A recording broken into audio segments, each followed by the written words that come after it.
You're listening to Tapestry, a podcast by a music lover for music lovers. I'm your host, Kelly.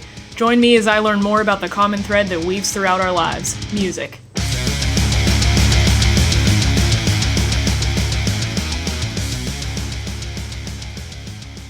Today's episode features Columbus, Ohio-based duo Sun Trash, which is made up of Caleb Miller and Nick Weckman.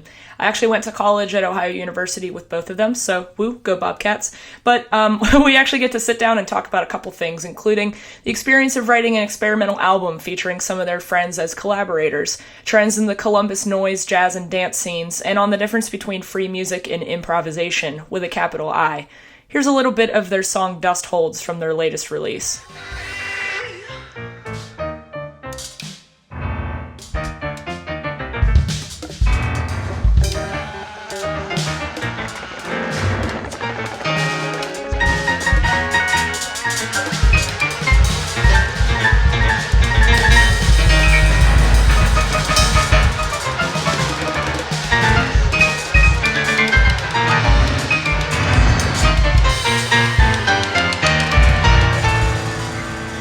Today on my futon, I have Nick Weckman and Caleb Miller of the Columbus-based duo Sun Trash. That's right. So, real life.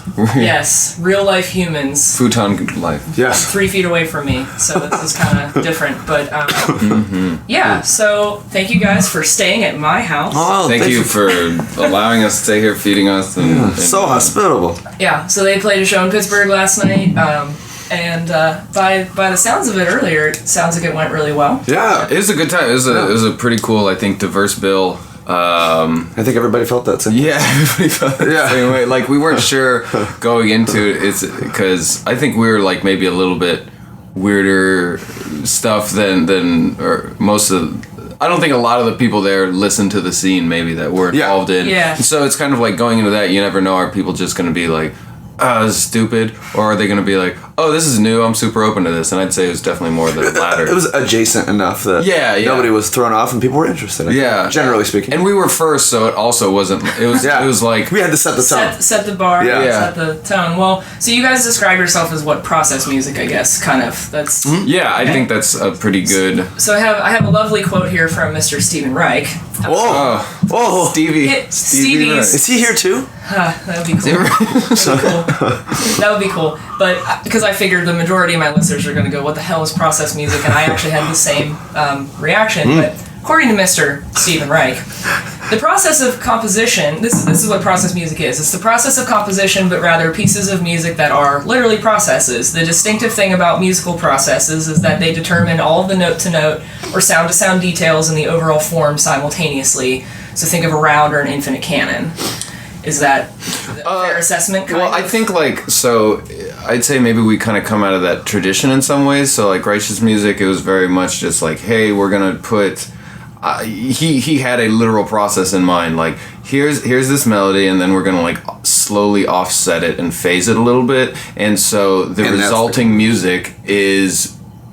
because of a process, not something that he sat down and composed per se. Right. Where our stuff is more kind of like we have ideas, we have goals, but maybe like the exact notes aren't figured out. Like or how we get there. It's not figured out, but the arrivals are right. Or the moments are. Yeah. So it's like have some It's like almost it's still like improvisation with a capital I probably. Almost as a genre, and then the process is the moments. Yeah. We know our arrival. We know generally like, oh, it's this melody, it's this instrumentation, it's this form, it's this sound, it's this concept, but how? Yeah, I'm trying to think of like an example of maybe like the drum machine to clarinet thing where it's like our process, like what we've decided as far as what we've talked about is literally just like, hey, this piece, Caleb's going to play like a drum machine and then we're both going to play clarinet, and we're slowly going to build, like, starting the lower registers and, like, kind of play some more long tony stuff. Like and the then slowly structure build. kind exactly. of. Yeah. Not how to get And that's how we think of it as a process. Okay. Right.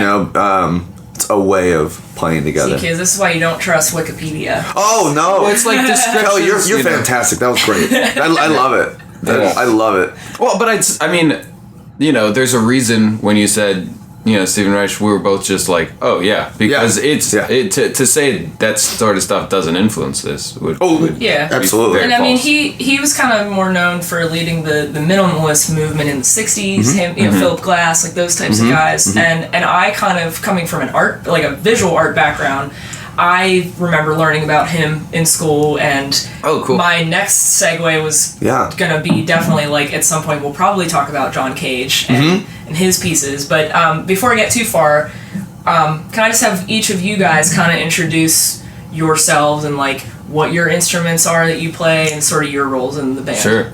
Caleb, you. Oh, me? Okay, all right. Yeah, I started last time. This is Caleb Miller's voice, and as a person. And it sounds great. And so yeah, I'm I'm a pianist, keyboardist, and in this project I play saxophone as well. So those are my two main instruments.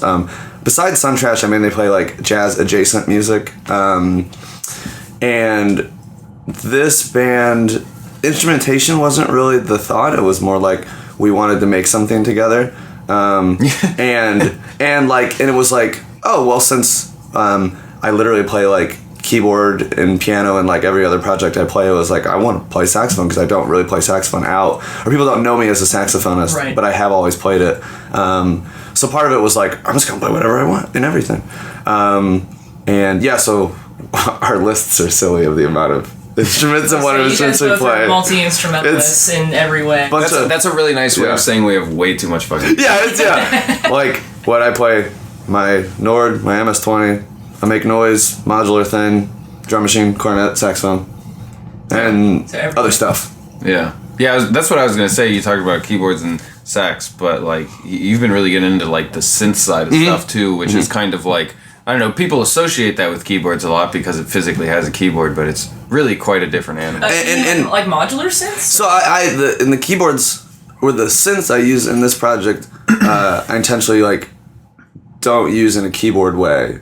And that's very intentional. Like I have a semi-modular make noise unit that I use, and then I use an MS-20 accordion, so which has a keyboard, but I patch it and it's mono. Yeah, so you can't you're not playing multiple notes at the same time. You just got one note, and then you can affect it to get multiple notes. Oh, so you have like a dial or? Yeah, I'm mostly turning knobs. Okay. Yeah. Mostly turning knobs and moving cables when I play synths. So DJ and engineer for Sun Trash. That's kind of and then Nick, you kind of do some of the vocals and stuff too, and all the wins. Kind of, yeah. So like when we play a live show, I typically play trombone and clarinet, and I have a mic, and I'll put it through like some old guitar like effect board that I have and a looper, and do more of that. In our live show, we don't typically have a whole lot of vocals really. I might make some like more vocal sounds, especially through my trombone. Like I'll do air, breathing, layer some like weird tonguing things and that sort of thing. But we don't typically have vocals in some of our recordings. There are some we've kind of like, just because we like a lot of different stuff, it's kind of like, well, let's have a song, and so there's one, especially on our latest album, where Caleb sings, and then on the other side we both sing a little, and I like yelling one. I listened to it and I'm like, oh, I think Nick just like yodeled in that track or something. I don't know, it's just making fun sounds. That's the best part about like recording with this band, is it's like we'll just make what we want with it. And it's like it won't be that way live, but we want to make this thing. Yeah, a lot of the stuff on our tape, there's like we're a Sun Trash cover band. Do live. Cover band of your own band. I was curious about that because the way you guys write and the whole concept of at least your last album, Flagellants, which based on the notes, it's like you for each song brought in a friend, and so you had like a rotating trio every song, right? Yeah, a different third member, and that's kind of like the side A. Yeah, they're like Flagellants, and then the side B is like just our duo. Which is, honestly, that stuff is more similar to what we do live. Yeah. It's funny, like, when it's able to happen. Yeah. When we bring it up at shows, I almost kind of say, like, hey, I hope you guys like us. Like, we have a tape. Doesn't really sound like what you're hearing, but it's really cool. Like, we're really happy with it. maybe check it out or something like that. Or half of it is what you're hearing. Yeah. I was gonna say, I seriously do. I really wish I could have gone to your show last night. And that was the thing. Oh, so good. You ended up staying at my house, and I was at a different show. Sounds like you went to a great show. But it was a great show. But I was kind of like, I really wonder how they would adapt having this third person live, because some bands are able to accomplish a lot with a backing track, and they can, project the whole third person's vocals or guitar or bass or whatever, and you don't even know they're gone. But it sounds like, just based on your style of music and the kind of scene and genre you're working within, experimentation is innately part of the music making process. So you don't necessarily care that it doesn't sound consistent song. Oh no, it's improvisation as a composition. Yeah. For sure, in a lot of ways. Yeah, we don't like. Really, we don't even know where we're gonna go when we go into a set. Well, we'll usually like plan how we'll start it and end it, and maybe the middle. But we have enough, compositions, like processes, that sometimes, like last night, we burned through them very quickly, and because we didn't want to get too weird. Yeah, exactly. We cut out all the weirder shit. Yeah. So it creates a lot of different ways to play similar music. One thing I think will lead into something else a lot of times, and it's kind of like we're familiar enough with each other's playing where it's kind of like, oh, I see where you're going. Yeah, it'd be like a band that didn't write a set list for their songs. They're just like, we're just gonna start playing, and then okay, we're going to this song. Okay, yeah, we're going to this one. Right. But instead of us, it's like, oh, it's this instrumentation, and then like this like melody thing we're going to. And then sometimes we mess with it within it, and it's kind of it keeps things fresh. I guess that's the beauty then of not having to perform a piece perfectly start to finish in front of an audience, because you're already altering their expectations. Especially here, that in this project, that's like one of the most interesting parts, or more interesting parts. Yeah. Now, both of you guys, I know. Well, actually, Caleb, I don't know this about you, but I know you, Nick. You were part of the Radar Hill group, and that's like my group. Yeah, that's his main. Yeah, learn something new every day. Yeah. I have your album somewhere. That's much more his than mine. But okay, interesting. So, so all three of us in this room, we are all graduates of Ohio University. Yeah. Go Bobcats! Go Cats! And meow. And so you guys went to OU together. Actually, at the same time I did, but we just didn't really run in circles. You guys are more in the composition, music ed type of music, and I was in the marching band, hobbyist kind of music. Yeah. But playing across. You guys were. I remember seeing you play out at Front Room and stuff. I mean, just like different places around. So you guys have been friends for a long time, right? Mm-hmm. Yeah. Well, we met in undergrad at OU, and it was funny. And then we each kind of moved to different cities and stayed in contact some. And I know there were occasional things where it's like, hey, this show's going on like kind of in between us. Yeah, let's meet in Champaign-Urbana. Yeah, it's one of those things. I think like one of my favorite things in life is kind of you maybe there are certain people that you kind of knew before that you've maybe moved away from in life, and it's like, well, I feel like we've become almost closer and more like the same person since we've moved away. Yeah, let's hang out. And I'd say like that's kind of what happened. Maybe even in college, like we hung out, but it's not like we didn't really do much music together in college. No, we were into the same school, stuff. And it was like every school ensemble. But besides that, right? Yeah. We never played in bands. Together you're in college. Forced to do stuff together, but I mean, just hosting you guys and seeing how you interact. Obviously, like you know each other very well. We have met. Yes. But we have. How important is that chemistry and that understanding of one another to an improv set? I mean, it's gotta be. Well, it's like up there with priorities. It's like people first, right? You make music with your friends, right? Who's that? I don't know, but I've heard it. I think it's Caleb Miller. Yeah, what's the Cards? John Zorn. Oh, it's like a John Zorn quote, right, or whatever. And we just wanted to do something together, and this is what ended up like really working with us, right? Yeah. And that's like was more it than anything else of the genre. It wasn't like we're gonna start this type of thing. Yeah. It was like, oh, okay, this way of doing a band works with us, and because of our friendship, that's like what it ended up being, you know? Yeah. When the original, even the original Facebook description Was like- of Sun Trash, we called it a friendship duo. Yeah. Yeah, I've seen that phrase come up like on the Bandcamp. I'm like, oh, that's so wholesome. Yeah, it doesn't tell you anything about how we sound, but it at least tells you like we're just hanging out on stage. And I think that's what, especially in between stuff, we tend to like talk a little bit and even talk to the crowd. And it's just like, hey, we just want to hang out.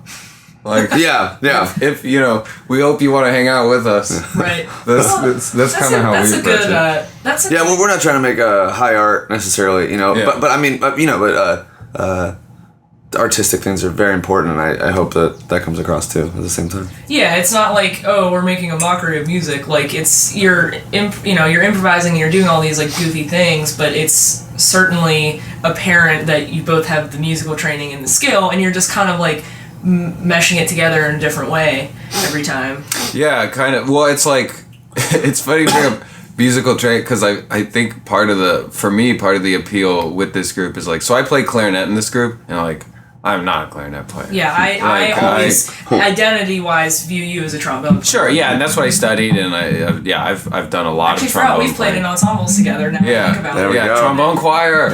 Playing the Tetris theme that one year. Yeah, sure. That was fun.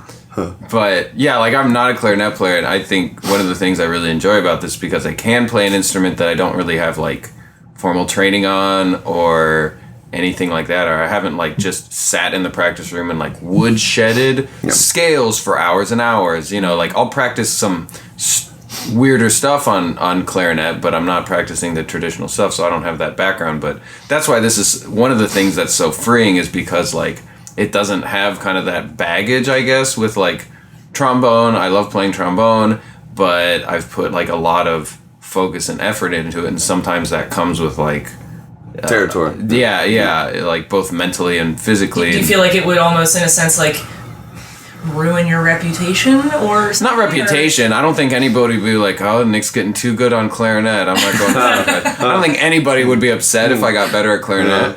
But for me, it's just like freeing to just honk on something that like is kind of more natural. That's kind of how I treat clarinet. It's just like a more natural approach of what air and like what I do physically on clarinet that like I don't have the proper training to get these maybe bad habits that end up being cool out. Yeah. When I think when Nick and I both started probably playing music in life, I think it's safe to say we probably didn't really care about the instrument. We just wanted to like make stuff, right, or do stuff. You mean like when you were younger? When you started to play instruments? And I think that it's like when we started this band, it was almost like we were probably both coming off of more composition and like formal things, and like all projects that do that, right? Mm-hmm.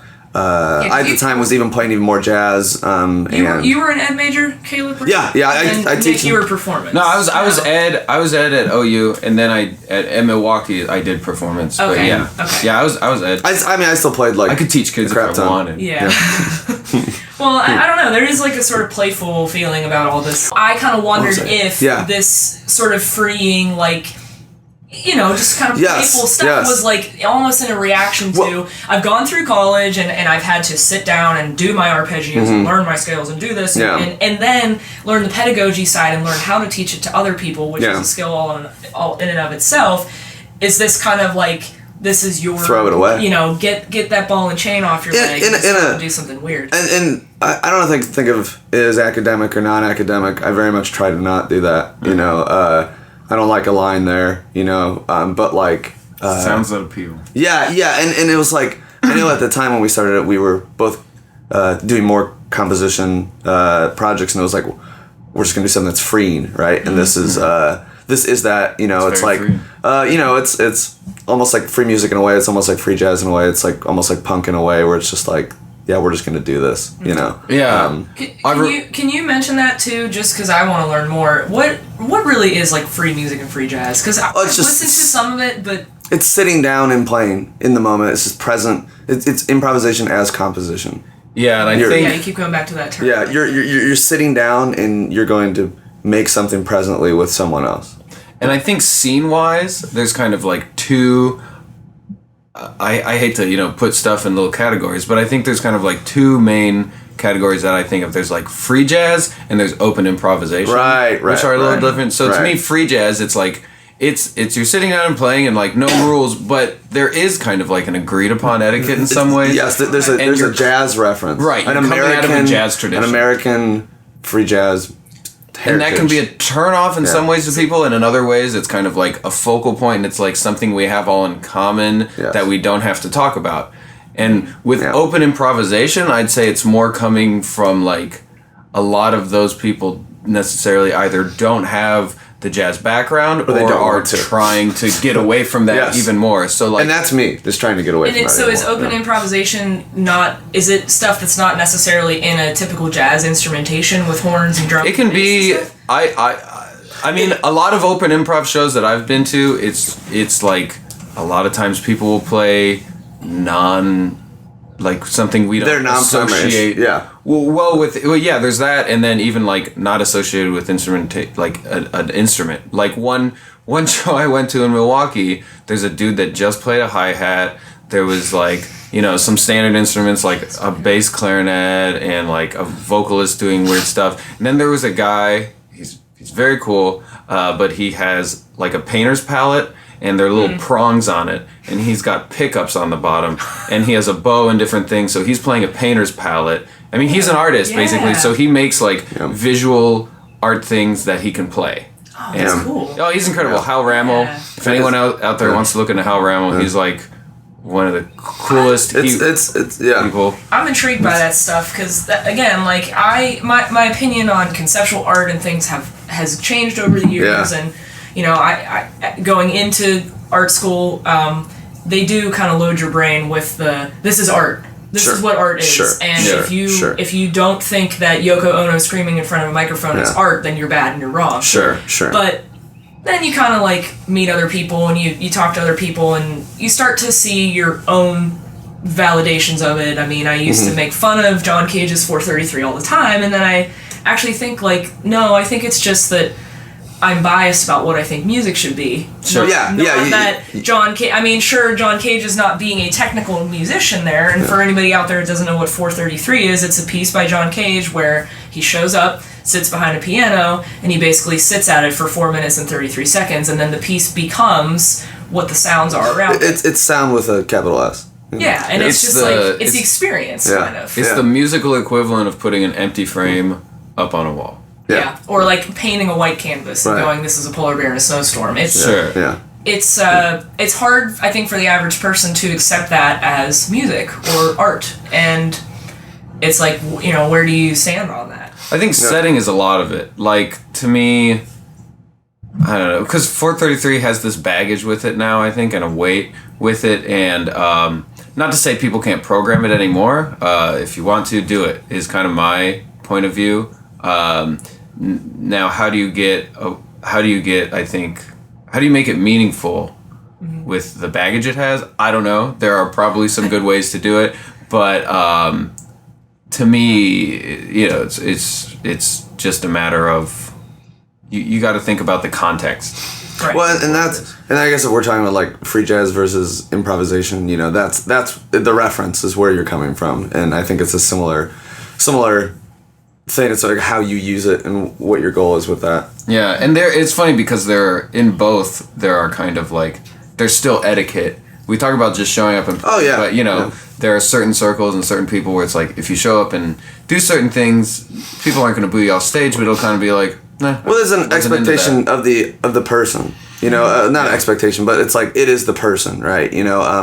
I would say, like, if I were to jump into, if somebody was asking me to be in a free music setting, it would be because, like, Caleb kind of plays that, like, really overdriven Rhodes thing, and then, like, screams on saxophone or something like that. Someone might ask me with that as a reference, right? Yeah. Or somebody might ask Nick for, like, growly trombone stuff and melodies on clarinet or something like that, And so it's like the individual is the sound, and I think that's probably the difference of like open improvisation versus like free jazz necessarily. Yeah, where you already are coming to the table with, hey, this is sort of my style and you may have seen me execute it. How can I assist you in some other setting, sort of? Yeah, even though it's improvisation, everybody has maybe a loose concept, maybe. Well, I'd say like reference. A lot of open improvisation stuff seems very timbral focused.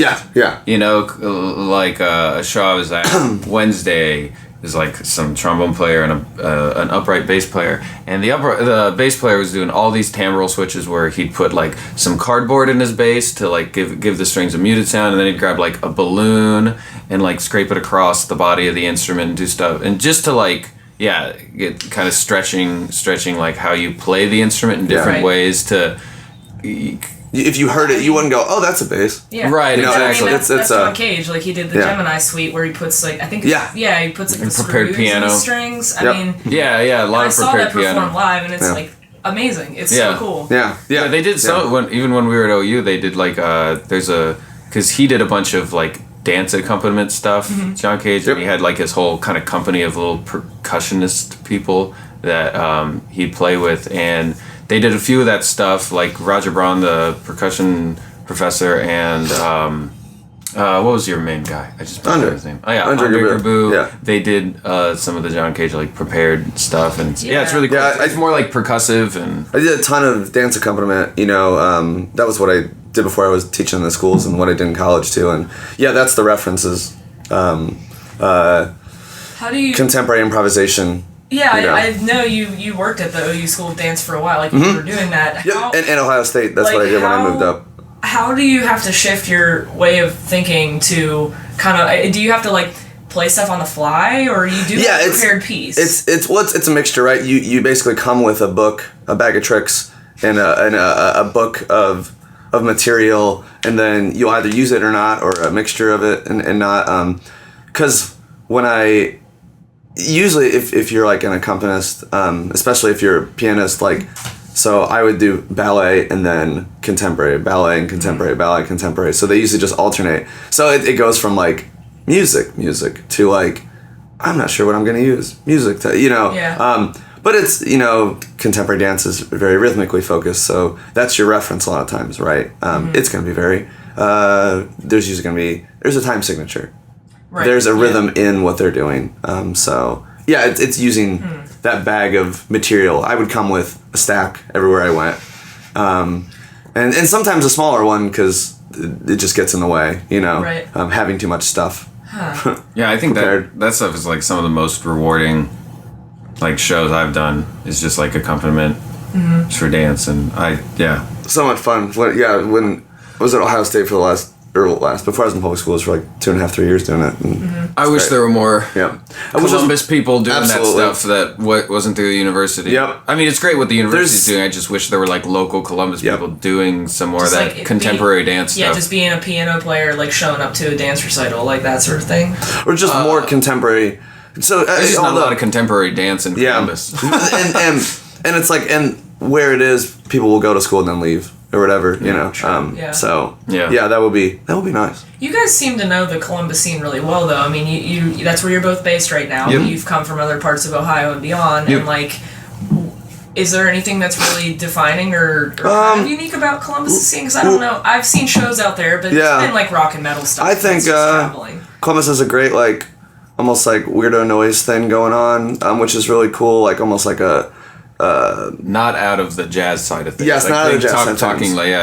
That I think is really important. I think Columbus is jazz, like jazz with a capital J has an identity to it. It's very strong. Which is very strong. Probably because of Capital University more than anything else. That's true. And the difference, especially probably of the last. I mean, I've only been there for like 4 or 5 years, but is people are now staying in Columbus, so the scenes are shifting that way. I think Columbus is a very strong songs scene for that reason.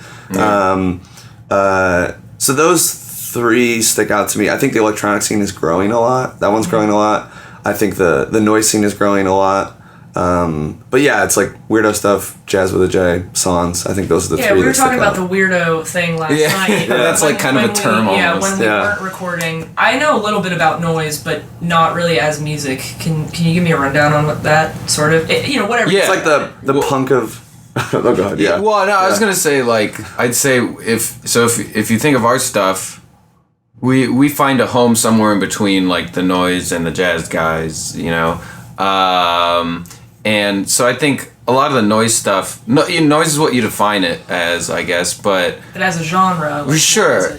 Yeah, I mean, sometimes it's people showing up and just like having a bunch of feedback and like it's a snare drum with a bunch of pickups on it with styrofoam or something. I mean, it to me, so much of that noise stuff is like the performance of it as well. Mm-hmm. You know, like if somebody shows up, one local guy, you know, he like kind of puts on body paint and like has a bunch of pedals that he plays a sax through, and I mean, it's constant, like more or less. It's abrasive. It's very abrasive, and like he's moving a lot, and so he's part of that thing. So, I guess maybe I think like lack of formal structure. Yeah. Not to say that it doesn't have structure. It's not atonal, so to speak, but it's just whether there's no key. Yeah, there wouldn't be any key typically, or I mean maybe, I don't know, some of it there can be. I don't think there's maybe a huge focus on that, but it's just like it's, you know, it like you said, it's punk. It's the punk of a different reference. People grabbing stuff. Maybe they haven't studied it. Maybe they have, but they're just letting it out. Do this. Well, we have one friend who just has like a bunch of pedals that she like more or less sends the system into feedback and changes and manipulates that feedback, and then like plays a few samples as well, and like it's harsh, it's abrasive, and it's awesome. I mean, yeah. And actually, she's on our tape. That's right. She's one of the trio people that we do something with. Mm-hmm. So yeah, I was gonna write her Abby name. Johnson. Yeah. So how did you guys pick your collaborators? It wasn't that hard. It was very fast and easy. Friends, people. Definitely not all the people that we are friends with and appreciate the stuff of in Columbus. Oh yeah, these are just like almost the first 6. And it was like a spread of like their backgrounds. You know, we've got a guy that like. Couple of the guys are more maybe on the jazz side, like especially Alex Bergen and Nick Simcoe. It's like that trumpet, saxophone. That's kind of the reference, you know. And they're very good at it. Yeah, they're into this stuff too, which is super refreshing. Yeah, which you don't always see. Mm-hmm. And we almost picked the variety that way too, right? Yeah. So if Bergen and Simcoe are that way, Abby is harsh noise. You know, at the time she was doing Princess Disease, which is like just a different name of the project she's doing now under her name. Jake Slarth is an electronic artist. I guess a lot of the people are OU. And that was another thing too. You know who you think is OU alumni? Yeah, I'd say half. Yeah, because the other ones, because Owen's not OU, Abby's not OU. Yeah. Who am I leaving out? There's one more. You're right. Eli. Right. He's OU. So 4 out of the 6 are OU. Yeah. Well, and it's just like so we know those. It's like people from Columbus are staying in Columbus, and people from Athens, a lot of them moved to Columbus anyways too. Yeah, and that was me for student teaching, you know. So it's like, hey, you're all here. You're some of our favorite people. We're gonna do this. Yeah, it's interesting, and like, you know, to anyone listening who doesn't have a reference for this, you know, Athens, Ohio, and Columbus, Ohio, are like literally like an hour and a half drive apart. Yeah. They're not very far. They're very different cities in personality, but at the same time, it's kind of like we all like going to the other city. Yeah, exactly. Absolutely. There's like almost like a friendly shared network of people between the two. For sure. And I mean, even I've learned that just from, even though I'm in Pittsburgh, but there's a lot of OU graduates in Pittsburgh. There's I'm sure. There's a huge alum Makes presence sense. here. I'm sure. Because it's not that far. Yeah. And like people will always talk about going interchangeably back and forth between the 3 cities. But I'm not really into, like, at least here locally, I'm not super into the jazz scene here, and so I don't really have my finger on the pulse of like what's kind of traveling across state lines, who's involved. We just learned last night that apparently a lot of the New York folks are moving here to Pittsburgh. My a lot parents, of the Brooklyn guys. Yeah, my parents actually just, my dad got sick, my mom took a coworker instead, but they just went out to a big jazz fest in Reading, PA, on the other side of the state, but they had people driving in from Pittsburgh, they had people from New York City, people from New Jersey, and like, they've Pittsburgh has a jazz cruise, by the way. It's great. Like, jazz cruise. Yeah, so you can get on one of the big like famous boats in Pittsburgh is the Gateway Clipper. Yeah. You can get on the Gateway Clipper. It has this big ballroom, and they just bring on these jazz legends, and they just play while you float on down the Ohio. When does River. the noise cruise start? Yeah, that's right. Yeah. I'm sure I could get some buddies of mine to start that. I think a lot of let us know. Yeah. Noise crew. That would be a dream come true. Noise boat. There will be waves. Yeah. Yeah. I do have a friend. I think he's a co-captain on one of the fleets. So. Oh. Well, it's I think jazz in general. If people are like touring on it in a different way than I think they have recently, and they're coming to the Midwest, you know, so it's like people in the Midwest are getting more connected, and then like the New York, LA tours, Chicago tours that people do, people will now stop in Pittsburgh, Cleveland, Columbus, Detroit more than they did it sure feels like it's incredible. I mean, you know, that's happening impossible because it's like I can see like my favorite stuff from Brooklyn where I live. I mean, not every week or whatever, you know, it's once a month or whatever, but or I can just drive to the next city 2 hours away. And that's the case. And I feel like that wave's building too, because I don't know how into math rock you guys. Oh, love it. The Philly is exploding right now with math rock, progressive instrumental stuff, and sweet. I know the Philly scene fairly well, and I can probably name off the top of my head 10 different artists just out there. Just hustling and doing stuff, and I'm like, that's I think eventually going to creep over this way, and I hope it does. I mean, some of my friends out there are like, hey, can you suggest venues for me to play at in Pittsburgh? And I was like, come on in, like, let's come do this. over here, like, there's gonna be an open audience for you. And that's just so weird you said that, Caleb, because when my mom got back from that jazz thing, I was catching up with her over dinner, and I even said to her, I said, everybody who listens to the show knows I'm primarily a metal listener, but I love a lot of other genres, and I grew up listening to jazz, but I said, I never think of touring jazz musicians the same way as I do touring bands. Yes. It's like, because... Traditionally, absolutely. Yeah, like, somebody on one of my previous podcasts said when I asked him, who's your favorite drummer? And he surprised me with his answer because he said,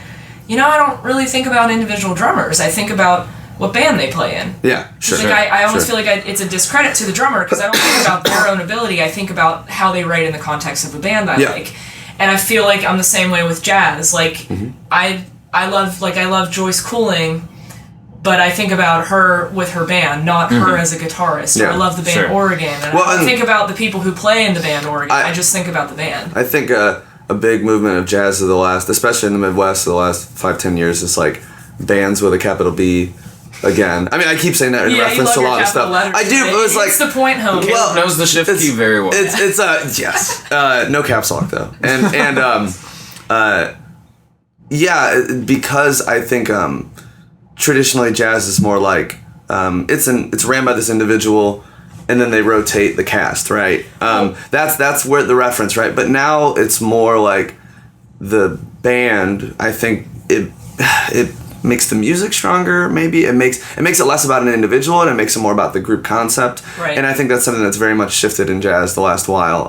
Like bands don't sub out as much, because people want to see that band, right? It happened to me last night at the show I was at. The Kindo was the name of the second group. They used to be called the Reign of Kindo. I've seen them live a bunch of times. They're great, and I brought my drumstick to have it signed by their drummer. He's a fantastic drummer. The guy's name is Steve Payton, and I went up to the merch table and I was like, their bass player's working the merch table, and I go, I didn't see, where's Steve? Is Steve here? I wanted to see if he'd sign my stick, and he's like, oh, he couldn't come on tour with us. Yeah. So we got this other guy. And then it turns out they've subbed out like 3 of their players, and I'm just like, yeah. what? And that's they still sounded fantastic. That's the thing. Because they're all session musicians. Yeah. They're all busy and they're all really talented. Well, and that's where that happens. Yeah. But like, I guess like in because a lot of like newer jazz isn't. A lot of newer jazz is that it is the individual. Like, so if they were to sub, it would be a different thing. Yeah. And I think that's like kind of more the like. Maybe more like the older jazz, like the jazz tradition. It's just like this person. The act is it's like the Caleb Miller quintet, and then the people you bring on tour might be completely different each time. But it's like Maynard Ferguson as a band leader, has a certain persona and a certain attitude, and he usually books a lot of the same people. In his band, but it's always changing. Well, and as genres have became less and less specific. Right. I think that's happened in jazz. You go to a jazz show now, a lot of times it doesn't swing. You know what I mean? And so it's like the reference is more and more loose. and that's why that's happened, I think, too, because that's more common of rock music, indie music, hip hop. It's like it's gonna be the same people every time, Right. And potentially out of necessity too. There's less money sometimes in certain senses. Right. Just seems like jazz is in kind of a strange place right now, like especially in generally I really like it. the digital age too, Yeah. because like to me a lot of jazz is really the draw to it is seeing what these amazing musicians can do in a live setting. Yeah, absolutely. So it's Absolutely. not that, That is I'm still the not. case. It's not that I'm gonna like not go buy Kamasi Washington's latest CD. Yeah. But I would almost prefer to save my money to go see it happen live. Sure. Absolutely. Because the studio recording is not necessarily the same. It's improvisation. Yeah. Yeah, It's the moment. It's being in the moment, and like it connects with the venue, the people in the venue at the time of its creation, which is like both good and bad, because if there's no energy there, then it just wrong. sucks. Yeah. But I just love that people are concerned with that or like want to be a part of that. Right. I think that's so cool. It's really refreshing. What about that is that really the prime directive kind of for why you make the music you do? It's that connection with an audience and the being in the moment sort of thing?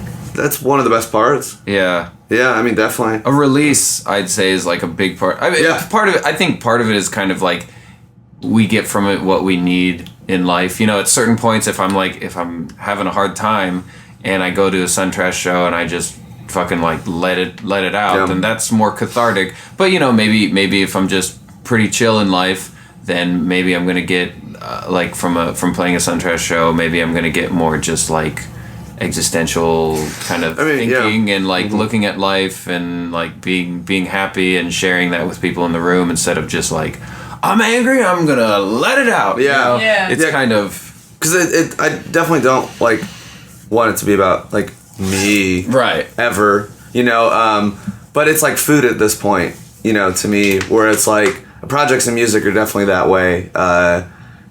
It's like it has to be there, to or just there's so much renewal in it, I find, and that's what I love so much about playing in this project. I'm just playing music in general. It's food, We've always done it for ourselves. Yeah. Something I wanted to bring up earlier that you were talking about just our process. I think like when we first started this, and we've since gone away, but when we first started this, we were doing a bunch of other projects that you have to sit alone in a room and like write stuff for a while before you come, and then we prepare it together. Mm-hmm. And one of our rules for this was like no, we're gonna show up and we're gonna work on it when we're together, like rehearsing. We're not gonna. There's no like, all right, you write something and bring it in, and we'll look at it. And we've since gone away and like we have done that. We've done that a lot. Yeah, especially with the trios. It was kind of like those were all that way. Almost. Yeah. Well, I think were they?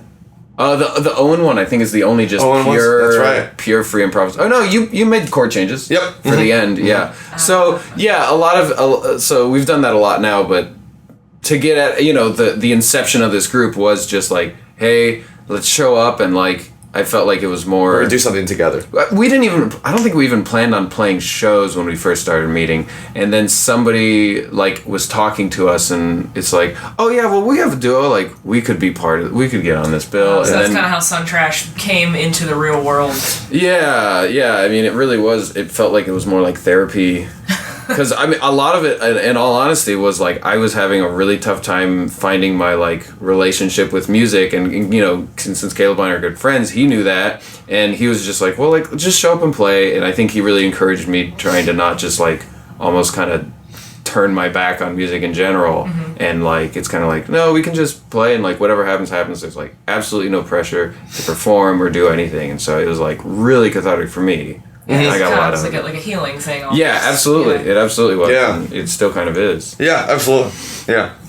I mean, that's what this podcast is about, really. I always love hearing why people make music. Because some people are like, I just started watching it actually yesterday. Are you familiar with the show on Netflix, Agretsuko? No. Okay, it's this anime about this little, I think she's a red panda that lives in Japan, and she works at this shitty accounting firm. Oh my god, I know. We started watching. And whenever she gets frustrated, she brings her microphone and she goes and she screams death metal at karaoke. Yeah. And I'm like, me. I know. Seriously, I watched the first 2 episodes while I was eating lunch yesterday, and I'm like, that's me in a show, like, because I'm so unassuming and just go to my desk job every day, and I'm like doing these screamed harsh vocals and stuff, and that's the beauty of metal. I don't think I fit my outward appearance, and that is kind of the beauty of music. You're not a definition, you know. You're more than the sum of your parts, so I think it's great when people can.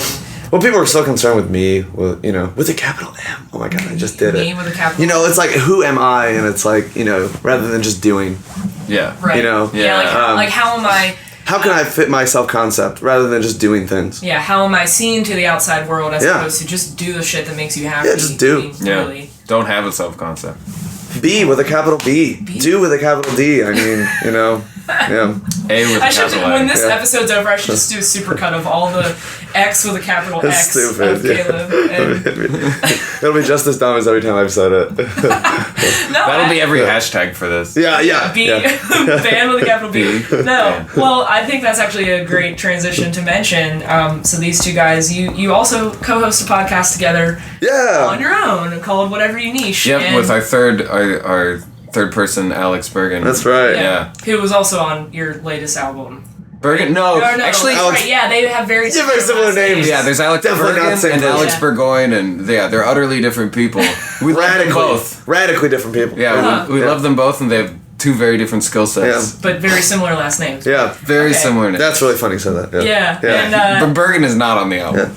No. Although maybe someday we'll give him like a little... He'd be like tickled. Play triangle he can burp or something. He'd be tickled, yeah. We can tickle him. Yep. We'll record tickling him. I'll do it. Because he's very ticklish. We can tickle him to death. Yeah. Wow, that'd be like improv torture. That'll be one of the tracks, just tickling Bergen to death. tickling your co-host to death. No, I just thought it was funny, like, whenever you guys were coming through Pittsburgh and you needed a place to stay, I'm like, ooh, I can trap them in my room and interview them for my podcast. Yeah. Oh, no. The door is locked. We haven't eaten in days. Yeah, if you do hear this, like, please help us. There's a lot of chains in this room. But no, I have listened to an episode or two, and like I love the concept because it's pretty much like you just interview people with interesting life stories and stuff. Yeah. Life stories are just it's called Whatever You Niche because it's like we try to find somebody that's like really into a thing that most people either don't know about or have like big misconceptions. Or like they have a life story that furries, like Either very into something illuminating, or to dispel misconceptions. I mean, I think a few of the flagship ones that I think of are the furry one. We did one on kind of like modern paganism. Life story wise, there was a guy that like was really involved in the New York like experimental food scene and like went up there and devoted his life to that and like now he's a lawyer. And now he's a lawyer. And about to be a daddy. Yeah. Me too. Yeah, there's a double daddy here. But what's another like flagship concept? A word worker, Yes. Well, and it's not all just like heavy concepts or whatever too. Our buddy who's super into pepperoni rolls was very fun and that's one of my favorite. Just like. Didn't know what to expect. Very funny. Very short. Very great. Yeah, like West Virginia Appalachian pepperoni rolls. Oh man. Yeah, which you probably have a close. No. I'm just saying because my dad sells packaging to bakeries. Like, oh really? The pepperoni rolls that your guest eats may be packaged in what my dad sells. Oh, there you go. I'll have to follow up and I'll have to listen to that episode and get a bunch of leads from my dad. He's into the gas station pepperoni scene. Okay. Well, that's such a thing in like West Virginia. None of the homemade ones. Yeah. Gas station pepperoni roll. Yeah. It's a thing. Wow. But what are they like? Oh, just like mental health in general, like depression, bipolar. Kinbaku was one. Our friend who's like a real wonderful artist. His reference of, even though he doesn't make a lot of things associated with Kinbaku, that's his reference of his art, right? Kinbaku? It's the art of like Japanese like not tying, not necessarily in a sexual being way. Bound. Yeah, being bound. It's kind of, I think it's like gotten a sexual connotation now in culture, but it doesn't. Yeah, it doesn't. It's attention release sort of thing. Kind of like ASMR has been tainted so badly by weird whispering videos. Sure, and I get ASMR, and I don't get it. I don't get any ASMR sensations from the whispering, but I love watching like the head massage videos. Yeah, sure. Or like and tiny like touching a chalkboard or like putting your hands in a like thing of beads. Yeah, mine's like more that. stimulated by like the act of seeing someone have a pleasurable touch, and it kind of Oh, sure. it kind of engages the same stimulation of me. Yeah. But it's impossible to say that. And I say it now on record, and people are probably like, "What is this weird fetish you have?" It's not. It's Right, But right. YouTube has ruined it. People think it's a sure. sexual thing. Stuff even gets like banned on YouTube. And we're now. very It's much weird. interested in showing that that's not the case with pretty much Yeah. everything that we've. Hey, that'd be a good episode. Yeah. Yes, Yeah. Absolutely. Find an actual. I Yeah. can, Yep. I There you have go. it if you need Yeah, me to come mhm, on, that but sounds really I'm definitely interesting. not like an expert on it. But we have a lot of fun doing the podcast. Yeah. That's Just find great. different. Send a form out with like who has ASMR, and Yeah. I mean I've listened to podcasts about it. They still haven't quite figured it out, like where it comes from or why people get it. Yeah. Some other people don't. Yeah, that's What where is I it? first learned about it too. Actually, was Yeah. podcast. I always wondered if there were like higher rates of ASMR sensations in musicians. Just like I've always, you guys should have a person with synesthesia on. Oh, sure. See, I don't know any synesthesia. Well, I had a bunch of friends in Milwaukee, but can't think of Call 'em up. anybody. Yeah. There you go. But yeah, we've done a number on music in general, and like having That was kind of our like reference because we know so many musicians. You know, our first episode was J-pop or this band Perfume in particular. I just saw in New York City. That's right. It's fantastic. So a lot of them started that way, and once we were able to, or once we found enough people that weren't musicians, Yeah, 'cause like we just know a bunch of It was musicians. like we're gonna go. Good, we're away from music now. Good. Yeah, you know? we finally got there. Yeah. We finally got there.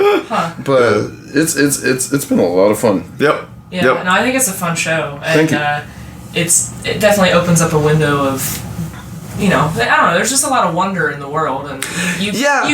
unlock it by talking to people, and that's why I like doing exactly what we're doing. Hey, Yeah. come to my house, have chat, we'll hit record and see what I learn. It's a good excuse But to talk. It is. Yeah. It is, because not to There's sound a like lot of- such a baby boomer, but you kids and your phones nowadays, Yeah. you're so stuck. Well, It's good and bad. I think podcasts are very untainted. You know, I mean, I really do. They're very genuine. They're I just think there's such a good aspect of that right now. You know, It's changing media a lot. Yeah. It's so personal. It's A lot of cult of personalities Yep. develop, Oh, I yeah. think, and cool, and maybe not. But yeah, like Yeah. you said, there's good and bad. Well, I don't know. I don't want to define it in that sort of sense, I guess. But yeah, it's a different way to inform. Well, one guy I listened to brought up a really good point of like people these days tend to hang out with people of similar ages, and so therefore a lot of people don't necessarily have those like elders or like older role models in their lives, and that's what podcasting I think is taking up, Man. especially these conversation ones. So it's like, Yeah. I listen to a guy that's like, a little younger than my dad's age, but like, I don't hang with a lot of people of that age, but he's nothing like my dad. So it's kind of like this older role models of stuff I'm more into. And it's like it really is like you get to know the person, even though they have no idea. It is who you are. increasingly harder to get out of your bubble in a lot of ways Yeah. in the world, and I think that's the perspective that at least it provides me so often. Is it's Right. You like can get out. You have the choice. and because it's just I mean you don't necessarily even have to leave your house anymore. I was gonna say, you don't have to physically leave your bubble, but you Yeah. can kind of learn about other people and other things Yeah. very easily. Yeah. I mean I love to leave my house, Or you can but reinforce it's your like- bubble is kind of the other And side. But- exactly, but that's what I think when I said the word untainted. I think that's what's interesting about it is it's like,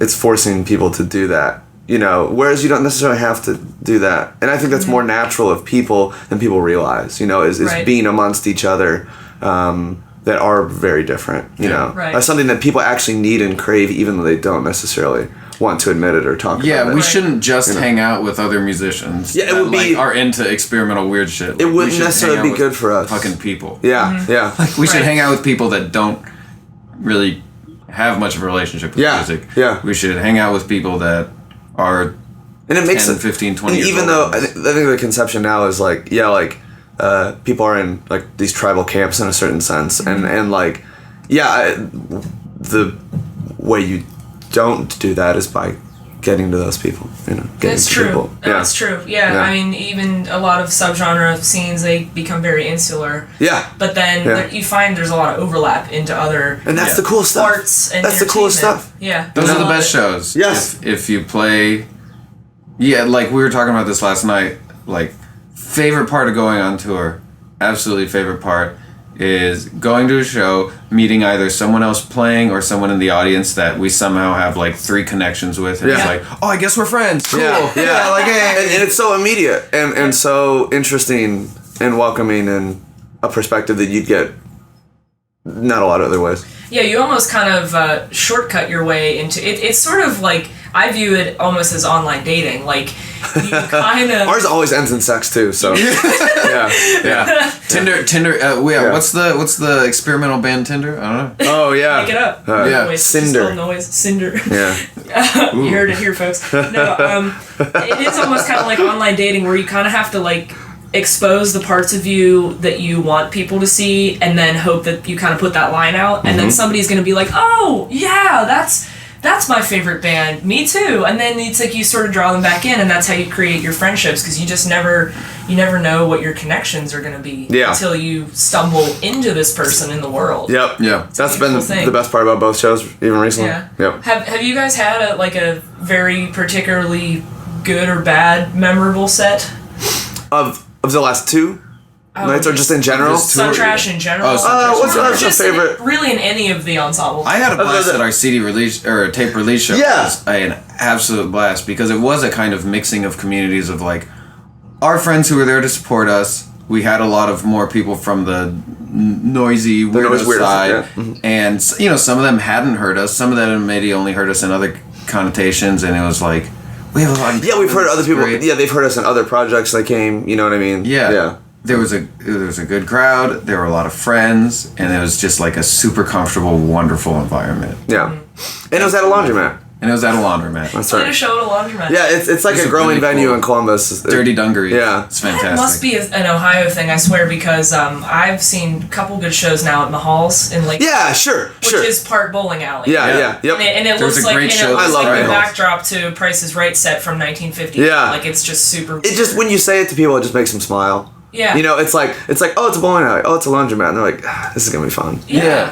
It totally breaks down the barriers. Yeah, it breaks down the barriers of like your expectations of I'm going to attend this arena. Because people don't want that formalness as much anymore. I don't think people need it for the status, and I don't think they're interested in it.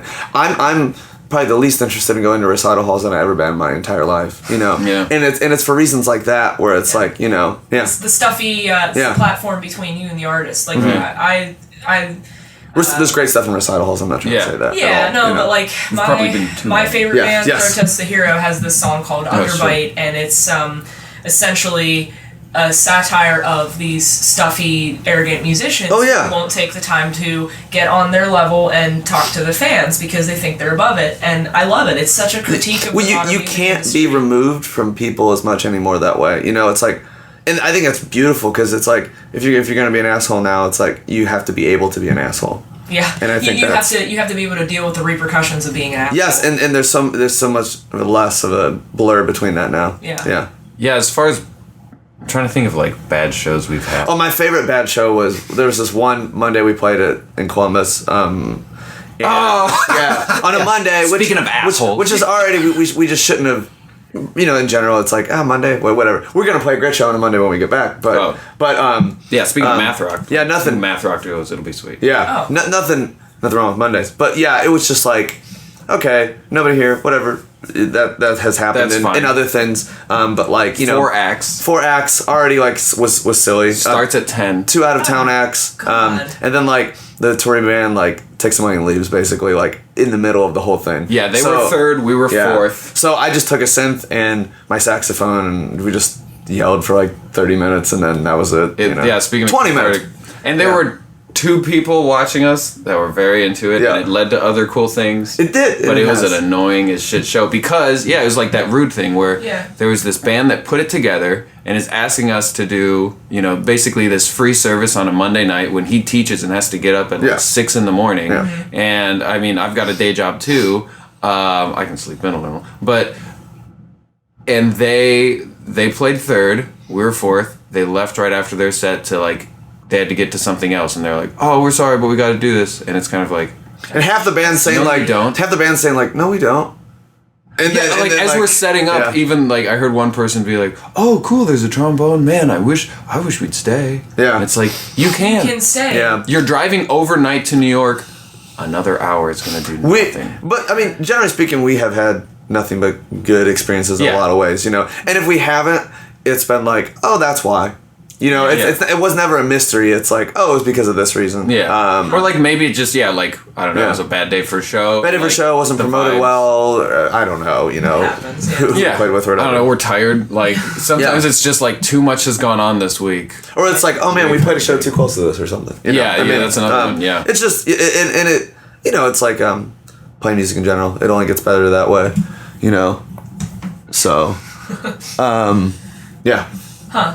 Well, I realize I didn't go over your influences at all, but I'll probably wind this down. But Yeah, we can do that. you for sure. couple of your influences that kind of Nick you had listed. Yeah, I Feel list- free to hop in, Caleb. Oh. But Can I guess what they were? It was just like King Crimson and one other, and that's it. I'm just King Crimson, Sleepy Time Gorilla Museum, Sons of Kemet. I don't know anything about Battle Trance. Do you Oh, know that was one that we both got into. It's this Yeah. New York. It's just Travis four- LaPlante. Yeah, that's the main guy. It's yeah. a He's tenor the one player that makes it. in Brooklyn, has a lot of projects. This is his 4-tenor saxophone quartet. Oh, God. It's amazing. It's It is. That's gotta be there's a wild. big movement in, I would almost say, like, people use the word primitive music in a certain sense. It's all acoustic. It's very long form. Yeah, they play it. Yeah. They come on stage. They really do, like, the name is fitting. They Yeah. kind of look at each other and they just breathe for a little bit to like, all right, look, we got to get in this Align. mode, Yeah. you know, and like let's get in. They're very in touch with each other. Yeah. And like let's get in the same space. Let's get in the same headspace. And it was, I think, when we saw them, it was like at least 5 or 10 minutes of like just complete silence before they played, and just like, and then they played that first. And it's just one. They start playing, and then it's over, and it's continuous, and it's amazing. So check out Battle Train. All of Travis LaPlante's projects, especially Little Women, Has a similar vibe. Yeah, that's more like noise compositions. But anyways, yeah, No, Battle Trance is that incredible. sounds interesting. Battle though. Trance. He's got a great new duo, Subtle Degrees. Check it. Yeah, King Crimson though was definitely my gateway drug. Well, right, and I remember I kind of accidentally stumbled across like that we might have a progressive rock connection. Right. That Oh, one yeah. day on Facebook where I posted my giant chart of like albums I've listened to, and normally I post that in a group, and I realized I posted it accidentally to my personal Facebook page. Oh, like, yeah. oh, I know this album, and I'm like, oh, well, shit, who knew? Yeah, that was like all I listened to in high school was prog stuff. And even early college, I like went into music school thinking like I'm gonna get to music school and everybody's gonna be into prog rock and it's gonna be great because what else could you listen to? Right. And then I get there, it's like nobody cares. it was cool. It's okay. I listen to prog rock. We can listen to it together, but Great. no, King Crimson though. I mean, I just listened to Red and Discipline for the first time like 2 weeks ago. They put on Red Me. between our Friday sets. The whoever Yeah. like the Oh, sound nice. guy put on Red as like the Transition. between Yeah, music. It was cool. Man, a week of good sound guys in Pittsburgh. Way to go, sound guys in Yeah. Pittsburgh. They were playing some really good. They were playing Opeth last night. Oh, yeah, they go cool, yeah. and, Yeah. That's behind it. some other stuff. Yeah, that's funny. Well, yeah, your list of influences is like huge. But there was one other thing I did want to touch on just because it's funny and I would love to promote it. But you have a rock opera. Oh yeah. Please tell me about the rock opera. So I wrote the band is called Worms Rise Up, and like Caleb's in it. It's a lot of people. It's 7 people, but the basic concept of Worms Rise Up is like we the band, like we're from the future, Okay. and like so we already know what's gonna happen. We're from the future. There are no humans on the earth. Like worms have taken over the world, and so we kind of tell the tale of like how that happened. And we also there's 3 vocalists. There's me and two other girls who do a great job, but they do kind of more backup vocals, and then they also do puppets. We have like puppets and everything. Yeah. It's a lot of fun. We're gonna record it next month and get it out, and I have a lot of ideas on how I want to release it, but the most attractive one is like putting it in a comic book.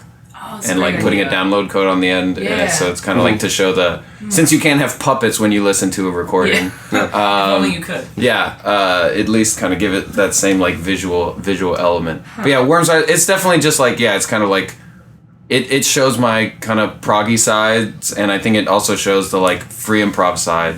Like some of the tunes are literally just like I don't know, like play notes and slowly play more, or something like that, as it makes sense with the text. And then other words are just like more traditional, just like, all right, you play this riff, you play this riff. Let's sing about worms. Are you guys gonna set up another like live performance of it? Yeah, May 18th is one in Columbus at the Vanderelli Room. We'll be doing another one, and then I want to do more eventually, but yeah, like I've got twins coming, so I don't really know what's gonna happen. But I'm sure we'll do more stuff. I just don't know how soon. The May 18th thing is cool. I'm calling it Wormfest, and because there's another act that is maybe kind of worm related. And so, are there many worm-related acts in Columbus? Well, I'd love to make this an annual thing and see how many worm-related acts we can get in Columbus. I'll try to find you some. Send some worm-related acts my way. I'm gonna start planning for Wormfest 2020 right now. Everybody, email me your worm-related bands so I can put them on Wormfest. Let's do it. Yeah, Wormfest. That's crazy. Worms. I gotta check that out and hopefully make some patches for it. That would be fun. Yeah. I think it'd be perfect for patches because it's like. I'm not trying to make it into like a, I don't know. I want it to just be like an interesting thing that happens that, kind of intrigues the listener. Well, I'm intrigued by worms. Yeah. Well, here's my last intriguing thought. What your 3 albums you couldn't live without are? Like if you were stuck on a desert island. Oh. It depends on the week for me. I'm always rotating that concept and that question. Do you have like 3...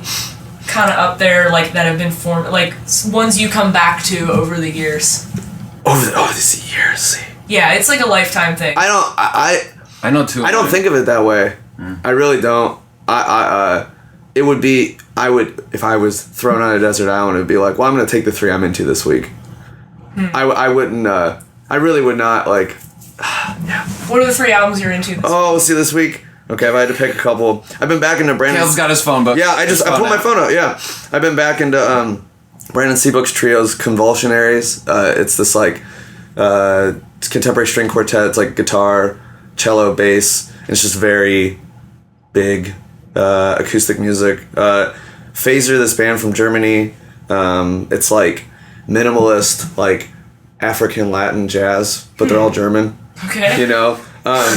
I've been super into that again. Oh, and if I had to pick something else this week, I love Shushu a lot. Jamie Stewart's projects, Girl with Basket of Fruit, gonna be the best record of the year. I think it's gonna be hard to beat that. It's very good. But lately I've been back into Women as Lovers, his record. So, but I'd pick Girl with a Basket of Fruit actually if I was thrown on a desert island right now. I'd pick that. That's what SHU. XIU. Yeah. Yeah. Okay. I was writing that one down because I'm like, I believe I'm thinking of the same band. Yeah. Jamie Stewart. I think you'd really dig them. Yeah. If you haven't listened to much Juju. Jamie Stewart. I think there's enough overlap and like, it's almost it's yeah. To me, when you listen to Juju, if you don't know what you're gonna get, it's almost like a off-putting at first, and then you're just like, oh, fuck, this is incredible, and like, there's so much to it. I love Juicy. Or I just take 3 Deerhoof records because I love Deerhoof. Yeah. Well, that's what I was kind of looking for. Was like, is there the band that it's like, oh my god, throughout my whole life, this has been. That's for me probably. Deerhoof. Yeah, Greg Saunier's stuff and yep. So Deerhoof with an asterisk. Nick, what about Deerhoof with a capital D? Deerhoof with a capital D. Yeah. 3 albums. For me, I think there are some that I keep going back to, and like it's the sort of thing where I listened to this when I was a lot younger, and then as I got older, it's kind of like this still really resonates with me, and so yeah, maybe there. I think there are a couple that. I mean, Sleepy Time Girl in Museums of Natural History. I'll never get enough of that album. Just like the way they treat rhythmic and feeling, and even like their live stage shows, which I never got to see while they were a band, and it's my biggest regret. Period. Because I've seen videos and like they go all out. They do costumes. They do like it feels like you're going to like a cult meeting, and like the music kind of feels like that as well. It's just like there's a certain, I guess to use your word, primitivism, right? Mm-hmm. It's like it gets you in the moment. It's you're part of that. So Sleepy Time Girl in Museums of Natural History, one of my favorite albums. On the complete opposite end of the spectrum, I've always I grew up with They Might Be Giants. I love They Might Be Giants, and like Flood Flood I always go back to. And I don't know if I was gonna pick another one. Yeah, like what's something I've been listening to more recently that I'm really into?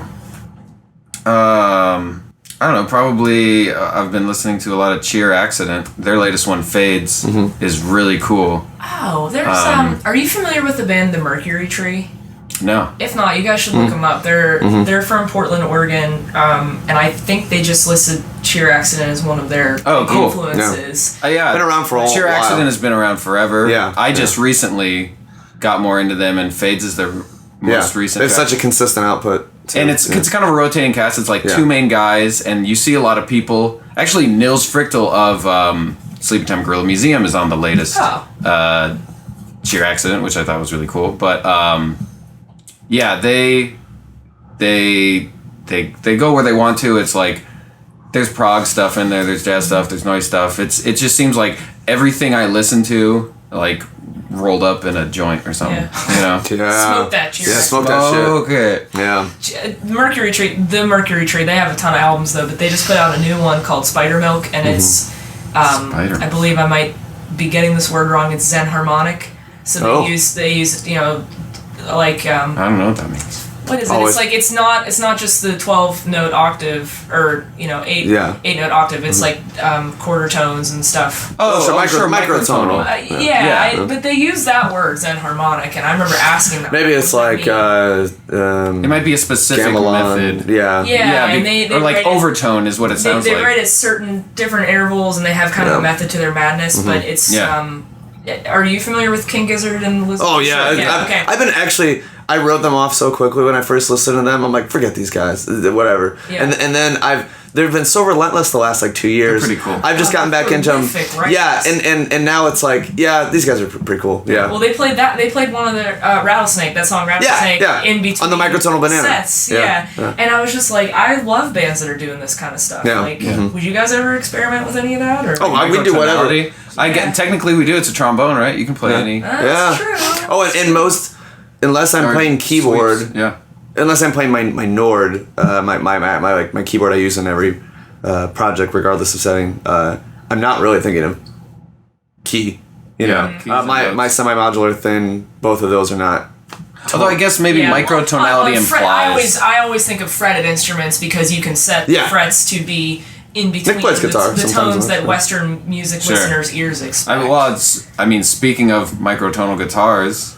I know something that we've been digging on. Horse Lords. Oh yeah, that's right. Horse Lords, Baltimore, right there. Yeah. Heroes, right there. Horse Lords. Check them out. It's like groove microtonal, just like it's Reich rock in a way. Yeah, there you go. Yeah, it's like rock based on Steve Reich stuff. Like in a lot of ways. Concept. Yeah. Speaking of process music, that is process. Yes. Wow. To a T. Way to come full circle with this interview. Check out. Jeez. So not only Horse Lords, but each one of them individually have wonderful, amazing things. But their saxophone player and slight percussionist, not slight, I don't mean to say that. Well, he plays saxophonist and who also plays percussion. Yeah. Andrew Bernstein has this new record. It's The Other Side of Time. It's a solo sax record that is incredible. I mean, it's truly incredible, and it's like it's more in the contemporary almost like classical realm in this way. An exploded view of time. That's what it is. An exploded view of time. Frippin' incredible. Yeah. Frippin'. Yeah. Is that a King Crimson reference? I started to say flippin', and I was like, I'll say frippin'. Frippin', unbelievable. Yeah. Well, do you guys have any questions for me? This is great. Not a question. It's not a question, but not a question. Thank you so much for having us and asking us to do this and being so hospitable. Cool. Just keep doing this. This is so cool. I mean, I feel like you have such an openness and a diversity in this. You know what I mean? I feel like you probably would talk to anyone about this. Anyone. And that's like MO. That's the most interesting podcasts that I think are just the ones that are open and not too defined and Well, if you know of any engaging and interesting musicians that you think would want to chat.